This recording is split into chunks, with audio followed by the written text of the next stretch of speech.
Okay, तो इतना अपना क्लियर हो गया कि मेटल के साथ में कार्बोनिल जब भी बॉन्डिंग करेगा हमेशा 2 इलेक्ट्रॉन्स की शेयरिंग करेगा, चाहे उसके साथ में मेटल 1 जुड़ा हो, 2 जुड़ा हो या फिर 3, हमेशा न्यूट्रल मेथड में इलेक्ट्रॉन्स कितने काउंट करेंगे, 2 इलेक्ट्रॉन्स काउंट करेंगे। और इनकी जो इसकी क्या है ऑक्सीडेशन स्टेट +2, इसकी हो गई +4, इसकी हो गई +6। ओके, तो ये अपना काम हो गया था कार्बोनिल का, जितना भी हो सकता था मैंने अच्छे से पढ़ाया, आप भी इसको अच्छे से रिवाइज कीजिए।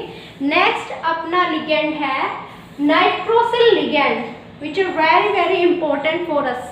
ओके, तो नाइट्रोसिल लिगेंड भी क्या अपने आप में, नाइट्रोसिल भी क्या अपने आप में एक विचित्र कहानी है। कैसे नाइट्रोसिल का ये नहीं पता चलता कंपाउंड में अपने पास में कैसे रिएक्शंस आती हैं। ये है कि जब ये टर्मिनल लिगेंड और ब्रिजिंग लिगेंड की तरह एक्ट करता है तो ये सिर्फ दो तरह के इलेक्ट्रॉन कंट्रीब्यूट करता है। 1 इलेक्ट्रॉन कंट्रीब्यूट कर सकता है या फिर 3 इलेक्ट्रॉन कंट्रीब्यूट करता है। ठीक है, सिंपल सी बात है कि जो नाइट्रोसिल होता है वो अपनी शेप कैसे रखता है, लीनियर भी रख सकता है और साथ ही साथ बैंड फॉर्म भी बना सकता है, बैंड स्ट्रक्चर भी शो करता है। और इन दोनों में ही अपना इलेक्ट्रॉन कंट्रीब्यूशन डिफाइन करता है, किस तरह से इलेक्ट्रॉन कंट्रीब्यूट हो रहे हैं, कि जो आपको नाइट्रोसिल दिया हुआ है किसके साथ में, मेटल के साथ में, वो लीनियर फॉर्म में एडजस्ट है या फिर बैंड फॉर्म में एडजस्ट है। That is very important, because क्या है कई बार अपने पास में क्वेश्चन आएगा, उसमें क्या है रिएक्शन आपको देंगी, उसमें रिएक्शंस आपको देंगे और आपसे पूछा जाएगा कि जो प्रोडक्ट है वो कौन सा ठीक है। तो जो 18 इलेक्ट्रॉन रूल फॉलो कर रहा होगा वो ठीक होगा, तो उसमें हमें देखना पड़ेगा इलेक्ट्रॉन काउंट करके 1 इलेक्ट्रॉन सही बैठ रहा है या फिर 3 इलेक्ट्रॉन सही बैठ रहे हैं, और उस हिसाब से हम बताएंगे कि कौन सा जो ऑप्शन है वो ठीक होगा। तो यही मेन है, इसमें लीनियर फॉर्म कब लगानी है और बैंड फॉर्म कब लगानी है वो हमें 18 इलेक्ट्रॉन लगा करके देखना पड़ेगा।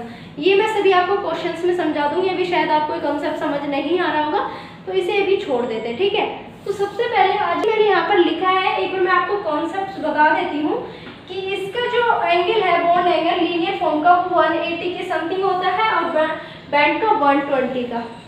ठीक है, वो कैसे होता है वो सब चीज मैं अभी आपको बताने वाली है। ये फॉर्मूला चार्ज करता है +1 और ये -1। ठीक है, और जो ये IR फ्रीक्वेंसी है इसकी ज़्यादा होती है कंपैरेटिवली बैंड फॉर्म।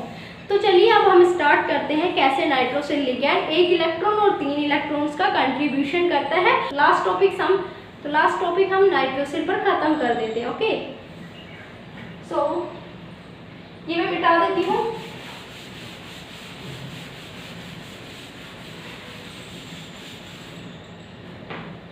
देखिए होता क्या है, मैं सबसे पहले आपको लीनियर फॉर्म के बारे में बताऊंगी। यहाँ पर डाल लीजिए case 1। Basically linear form nitrosyl को हम कैसे रिप्रेजेंट कर सकते हैं, नाइट्रोजन होगा और उसके साथ में ही जुड़ा है ऑक्सीजन। ठीक है, 2 इलेक्ट्रॉन शेयरिंग कर रहे हैं, मतलब 2 इलेक्ट्रॉन्स तो बिजी हैं ऑक्सीजन के साथ में बॉन्डिंग करने में। अब इसके पास में बचेंगे 3 इलेक्ट्रॉन्स, 3 इलेक्ट्रॉन्स इसके पास में बचे हुए हैं। अब ये मेटल के साथ में किस तरह से बॉन्डिंग करेगा वो मैं आपको समझाऊंगी।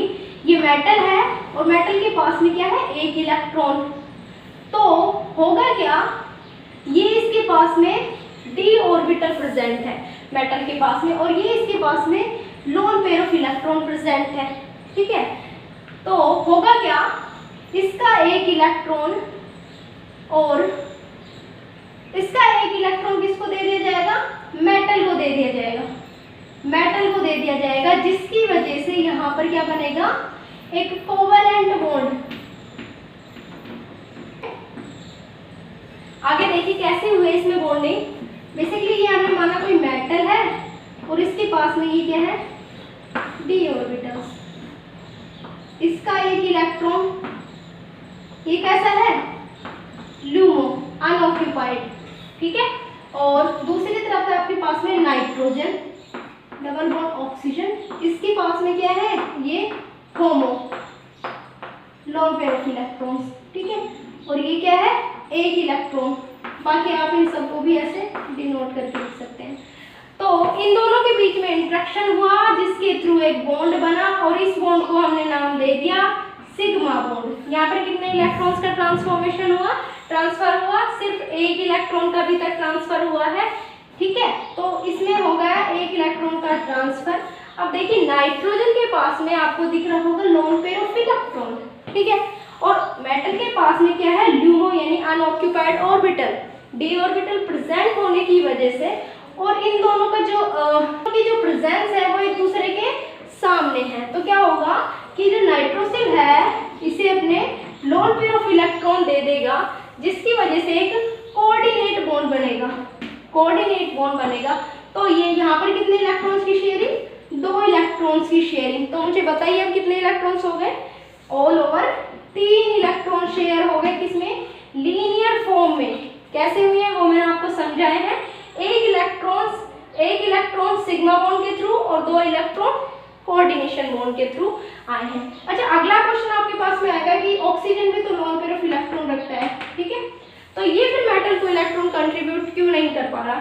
तो उसके पीछे रीजन है, कोई भी लिगैंड, ये तो हमने बेसिक है, कोई भी लिगैंड अगर एम्फियोटेरिक नेचर के हैं, यानी कि दोनों ही इलेक्ट्रॉन कंट्रीब्यूट कर सकते हैं, तो हमेशा एक लिगैंड ही इलेक्ट्रॉन कंट्रीब्यूट करेगा।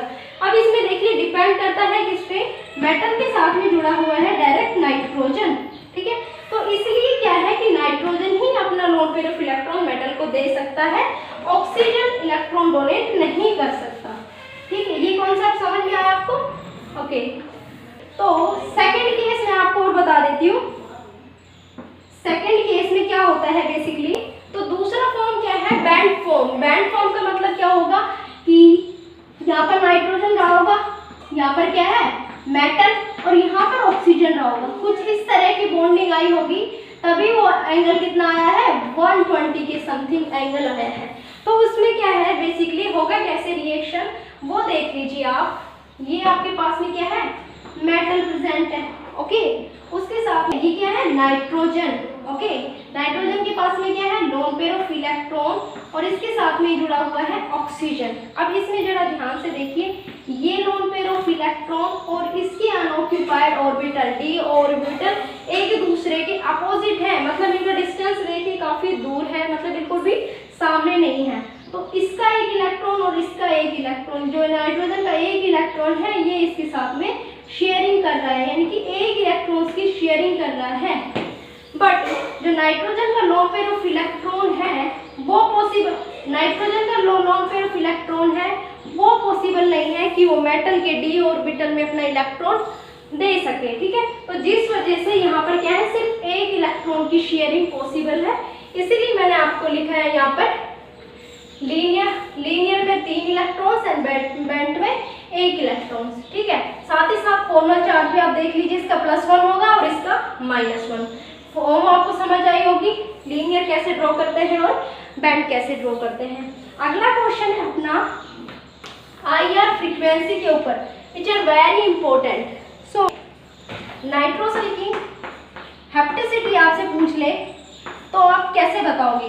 तो होता क्या है, मेटल के साथ में डायरेक्टली अटैच जो लिगैंड होगा हमें उसकी हेप्टिसिटी बतानी है, ठीक है। तो इसमें सिर्फ नाइट्रोजन डायरेक्टली जुड़ा है, तो इसकी हेप्टिसिटी कितनी हो गई, 1। तो नाइट्रोसिल की दोनों की हेप्टिसिटी 1 होती है। अब अगला कंसेप्ट है अपना IR फ्रीक्वेंसी कैसे कैलकुलेट करते हैं, देखिए जरा, मैं इन दोनों में समझा देती हूँ। इसमें बना है एक सिग्मा बॉन्ड और दूसरा बना है पाई बॉन्ड, ठीक है, इसमें बना है एक सिग्मा बॉन्ड, ठीक है। अब जरा देखिए ध्यान से, बेसिकली हाइब्रिडाइजेशन निकालने के लिए हम क्या करेंगे, लीनियर फॉर्म में जैसे हम कैसे डिनोट करते हैं, metal, nitrogen and double bond oxygen. तो यहाँ पर कितने सिग्मा बॉन्ड है, 1 sigma bond and 2 sigma bond. All over कितने सिग्मा बॉन्ड्स है, 2 सिग्मा बॉन्ड है। उसके साथ ही नाइट्रोजन के पास में था अपना एक लोन पेयर ऑफ इलेक्ट्रॉन। तो बेसिकली कंसेप्ट होता है कि जब भी हमें हाइब्रिडाइजेशन निकालना होता है तो क्या करते हैं, हम लोन पेयर ऑफ इलेक्ट्रॉन्स और सिग्मा बॉन्ड्स को कैलकुलेट कर लेते हैं। अब यहाँ पर कितने, 1 सिग्मा, 2 सिग्मा और एक लोन पेयर ऑफ इलेक्ट्रॉन, तो ऑल ओवर कितने हो गए, 3, ठीक है, 3 सिग्मा बॉन्ड हम मान सकते हैं। तो उसके रेफरेंस में हाइब्रिडाइजेशन कैसा, sp2 हाइब्रिडाइजेशन। तो देखिए मेटल NO+ आयन, ओके, से लेके मेटल NO नेगेटिव, ठीक है। तो इसका हाइब्रिडाइजेशन हो गया कैसा, sp2, और इसका कैसा हो गया, sp हाइब्रिडाइजेशन। अब इस तरफ बढ़ रहे हैं तो क्या हो रहे हैं, percentage of s character decrease हो रहा है, ठीक है, डिक्रीज हो रहा है। सो अब हम बात कर लेते हैं इसकी स्ट्रेचिंग फ्रीक्वेंसी के बारे में, किसकी, नाइट्रोसिल की स्ट्रेचिंग फ्रीक्वेंसी के बारे में, ठीक है। तो होता क्या है, बॉन्ड लेंथ जो है इसकी इंक्रीज होती है, ठीक है, बॉन्ड लेंथ इंक्रीज होती है तो बॉन्ड ऑर्डर क्या होता है, डिक्रीज होता है। ये मैं पहले बता चुकी हूँ आपको कार्बोनिल के केस में, ठीक है, डिक्रीज होता है। और जो स्ट्रेचिंग फ्रीक्वेंसी होती है बॉन्ड ऑर्डर के डायरेक्टली प्रोपोर्शनल टू होती है। तो नाइट्रोसिल की जो IR फ्रीक्वेंसी है वो क्या होती है, डिक्रीज होती है। कब, जब उसकी बॉन्ड लेंथ इंक्रीज होती है। तो ये बात हो गई थी इसकी स्ट्रेचिंग फ्रीक्वेंसी। इस वजह से लीनियर फॉर्म की जो IR वैल्यू है वो है ज्यादा आती है कंपैरेटिवली बैंड फॉर्म, ओके। तो साथ ही साथ इसके साथ ही अगर क्या है CSI या नेट में देखने को मिला है, NO की ना पूछ के आपको हो सकता है मेटल और नाइट्रोजन की स्ट्रेचिंग फ्रीक्वेंसी के बारे में पूछ ले।